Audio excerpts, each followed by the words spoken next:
20-25 million maosh olaman. Juda ham xursand bo'laman. Men aynan bugungi kunda o'z biznesimda fabrlik bilan olib borayotganimdan. Hozir biz ijtimoiy tarmoqlar, internet rivojlangan zamonda yashayapmiz.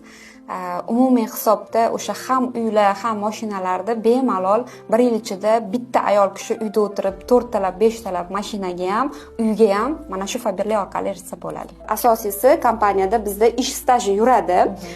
Bizni kelajakda pensiyamiz juda ham katta miqdorda chiqadi, chunki boshqa davlat ishlari bilan solishtirganda bizni pensioner fond yaxshigina to'laymiz.